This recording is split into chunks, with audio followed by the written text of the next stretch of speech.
Hello everyone, this is Gruesome Herzog. And Little Gru, and today we're going to be reviewing Await Further Instructions, a 2018 film. It's Christmas Day and the Milgram family wake to find a mysterious black substance surrounding their house. Something monumental is clearly happening right outside their door. Directed by Johnny Kirkhoven, written by Gavin Williams. Here's the cast. Sam Gittins as Nick. Neerja Naik as Annji. Abigail Cruttenden as Beth. David Bradley as Granddad. Grant Masters as Tony. Holly Weston as Kate. And Chris Sadler as Scott. Alright, Little Gru. This is movie 2 of Christmas horror films. And this takes place at Christmas time and on Christmas Day. But it's not your typical Christmas horror killer movie. This movie, as of right now, after watching it about a half an hour ago, has my brain fucking overheating or melting.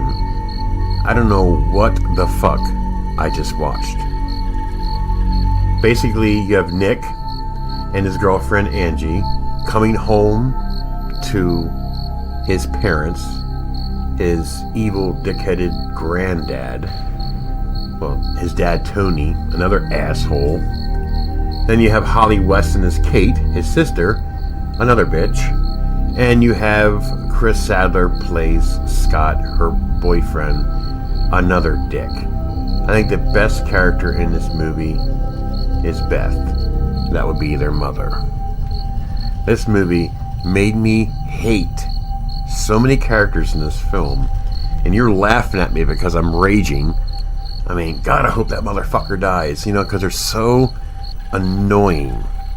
So basically this movie's about, which is fucking hard to explain and totally fucking weird, is they came to visit, and of course the dad's an asshole, and grandfather's a douchebag. The sister is a bitch, she's pregnant, her boyfriend's an asshole. They get in a fight, so they decided to leave the next morning early before anybody gets up. Oh, but guess what? They can't leave. You got this black metal, whatever. Every window, every door, everywhere in the house, they're trapped in this house. You have a TV set that is giving them messages of what they have to do. The father, who is a big pussy to begin with, he acts like he's a leader and tough guy, always fucking bashing on Nick, his son. Just the movie characters in this movie just really, really annoyed the fuck out of me. Oh my god. It's like they can't... I mean, they're the granddad. Here's a clip from his granddad. What he says. This country used to be great till all them Johnny Ahmeds and Bobby Bongo started coming in. Mr. Milgram, that's not fair. You come in here with your tumults and your don't shout at my girlfriend. Now, after hearing that clip, he's a racist, piece of shit. He was a war veteran, I guess, over in England. In England, this takes place in England. That starts a big fight. Okay, now you have a TV, right? And it says like, what were some of the messages that it was telling them to do? Go get the med pack from the campfire, because they needed to take that medicine or whatever it was. It came through that little slot, little hole in a... It came through the campfire, because that's when it jump scared everyone. Right. And they all have to take this needle. Now, of course, Annji is in that field, and she says you should not take it because it's unsafe. You know, whatever, but they all do it. The father thinks he knows every fucking thing. Of course, one person died from that, and I almost was about ready going through a clapping stage, like, thank fucking God this miserable old racist fucking dick-headed piece of shit died. Congratulations, that's one asshole down the tubes. Oh my God. And you're laughing at me, but admit it, some of these characters just pissed you off. Scott did. Because, like, there's this one scene where he acted all tough and was shoulder checking Nick, because he was acting all tough because his girlfriend said go stand up for your dad. So he's acting all tough, and like he was like acting all tough because his girlfriend told him to do it, and he kept on looking over at his girlfriend, making sure she's seeing him shoulder check Nick, and then he took his hand and put it in the hole that was supposed to be for the returning, and he chopped off his fingers. And I looked at you and I was like, that guy doesn't seem so tough now, does he? Awesome. Deserves him right, them fucking dick. Yeah, he ruins the Scott name, the character does. That's just one of the... I mean, he's always attacking Nick. Don't you talk to my girlfriend like that. That's his fucking sister, dickhead. Stay the hell out of it. And then later on, he attacks Nick again, and then he literally knocks his woman, He kills Kate. So then she falls over the railing, and then later on she dies, and I did this. Another annoying bitch down the road, down the hole. I mean, I hate to be that way, but these characters just drove me fucking insane. I mean, they're attacking this poor Annji girl because she's not a British. She's like I'm assuming she's Middle Eastern. I ain't quite sure what she was. Doesn't really matter. The grandpa made smirky remarks and a lot of hatred in this family. The father thinks that he is always right, that he's the leader, and he was just off the wall, berserk, retarded, and stupid. The only character I didn't want to die was Beth, but she kind of exploded because of the gas. Mama, I thought was one of the sweetest, innocent characters in this movie. Of course, when you're sweet, innocent, you die too. So, there's a bunch of stuff in here. Eventually, it's all through a TV set, you know what I mean? And then Nick found something.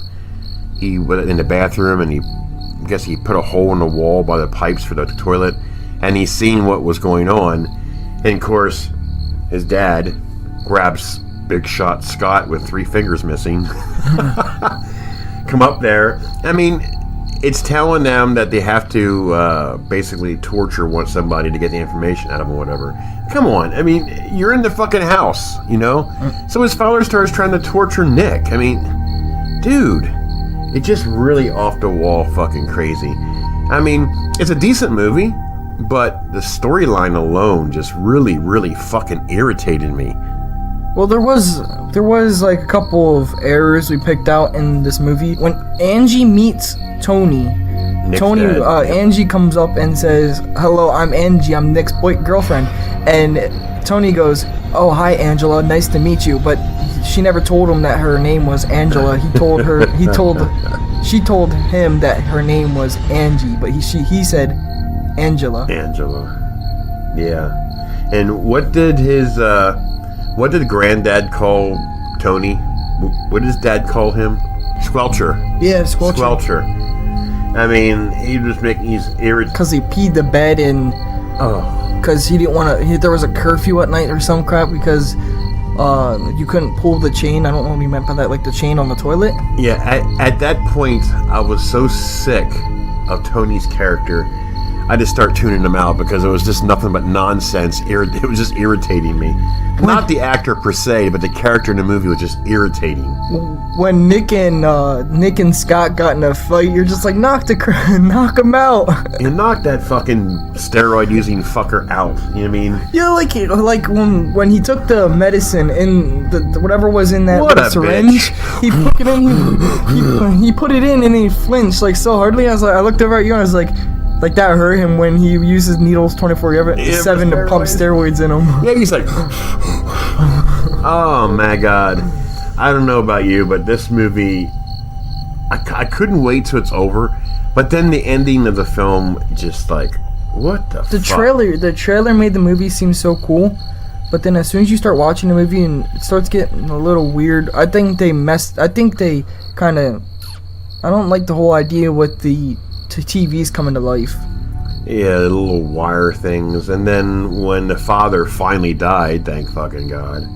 And then these little wire things come into him and making him walk and trying to...